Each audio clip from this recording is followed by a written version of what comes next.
Shalom Bapak Ibu Saudara. Perenungan firman Tuhan kita hari ini terambil dari Bilangan 11 ayat yang pertama sampai ketiga. Saya akan bacakan bagi kita sekalian.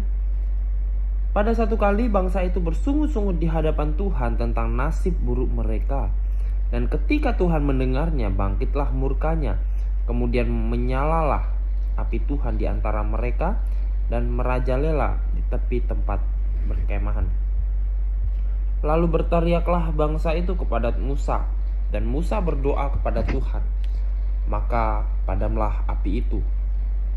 Sebab itu orang menamai tempat itu Tabera, karena telah menyala api Tuhan di antara mereka.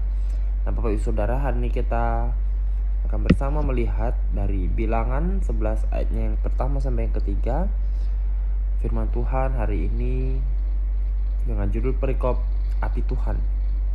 Bapak Ibu Saudara, saya yakin setiap kita sempat mendengar tentang berita bagaimana Los Angeles itu mengalami kebakaran hutan.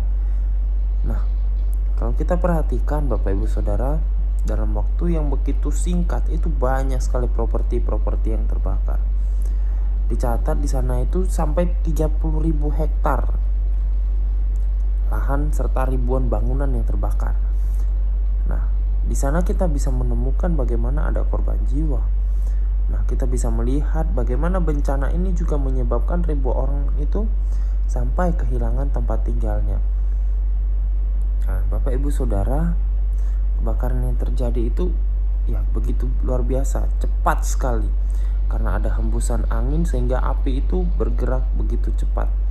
Dan api itu bergerak melahap semuanya tanpa terkendali. Nah, Bapak Ibu Saudara, di sini mengingatkan kepada setiap kita tentang bagaimana api itu bisa begitu cepat, api itu begitu luar biasa begitu. Nah, dalam sekejap apa yang sebelumnya terlihat kokoh, apa yang sebelumnya terlihat megah, gedung-gedung yang terlihat mewah dan juga luasnya lahan itu semuanya dapat menjadi abu dalam waktu sekejap.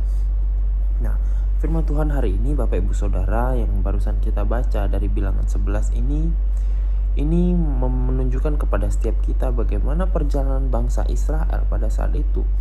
Mereka berjalan dari Gunung Sinai menuju ke tanah yang telah dijanjikan Tuhan, menuju tanah perjanjian. Nah, dimulai dengan arahan yang jelas dari Tuhan itu mereka berjalan. Nah, sehingga di pasal 10 yang pasal sebelumnya, di pasal 10 di situ mencatat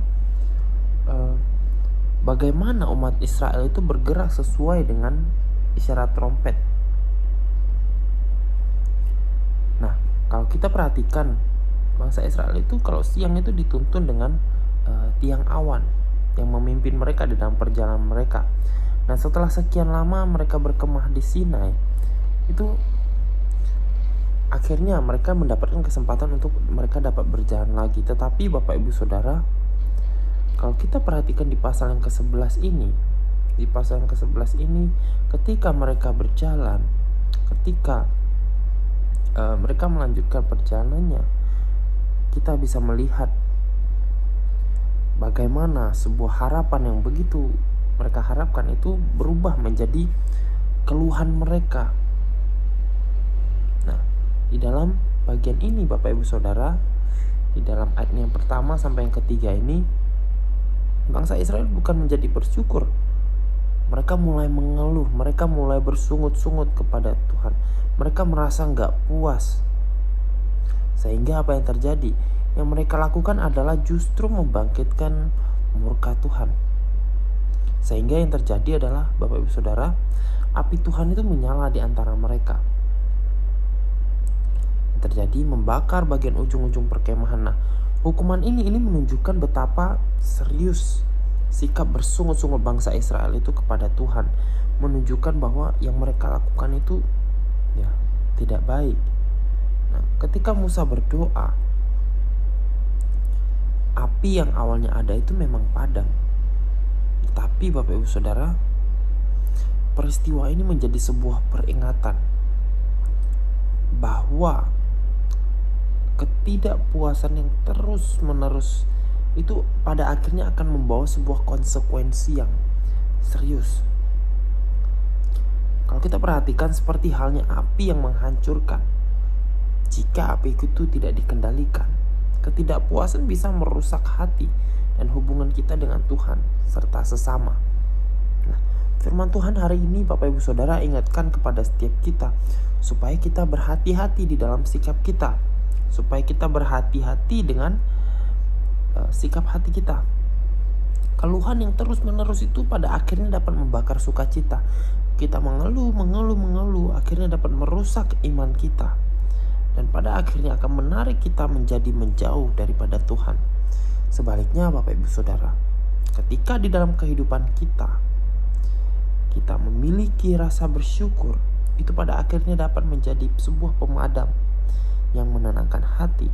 Dan pada akhirnya dapat memperkuat iman kita bersama-sama dengan Tuhan. Nah, di dalam kenyataannya Bapak Ibu Saudara, Tuhan memang tidak pernah meninggalkan, karena Tuhan selalu menyertai setiap kita. Saat kita menghadapi tantangan di dalam kehidupan kita, biarlah setiap kita dapat senantiasa memilih untuk bersyukur daripada kita terus bersungut-sungut, daripada kita terus mengeluh. Sehingga api Tuhan itu bukan menjadi alat sebagai penghukuman, tetapi sebagai sumber terang dan penyucian di dalam kehidupan kita. Demikian perenungan firman Tuhan kita. Mari saya mengajak kita bersama-sama berdoa. Bapa dalam surga, kami sadar di dalam kehidupan kami, setiap kami memiliki pergumulannya masing-masing. Tapi pada hari ini Tuhan, kami mau datang di hadirat-Mu. Kami berdoa untuk pribadi setiap kami, biarlah Engkau yang melihat, biarlah Engkau yang menolong setiap kami, biarlah Engkau yang memeriksa setiap hati kami. Biarlah kami tidak menjadi umat-Mu yang terus-menerus bersungut-sungut, terus-menerus mengeluh atas setiap persoalan dalam kehidupan kami. Biarlah dalam setiap persoalan kami sertakan Engkau di dalamnya. Biarlah Tuhan yang senantiasa memimpin kami dalam kondisi apapun dalam kehidupan kami. Biarlah Engkau yang mengajar setiap kami supaya kami dapat senantiasa belajar bersyukur. Kami dapat senantiasa belajar untuk mengingat kasih setia Tuhan dalam kehidupan kami. Terima kasih Tuhan, hanya di dalam nama Tuhan Yesus kami berdoa dan mengucap syukur. Haleluya. Amin.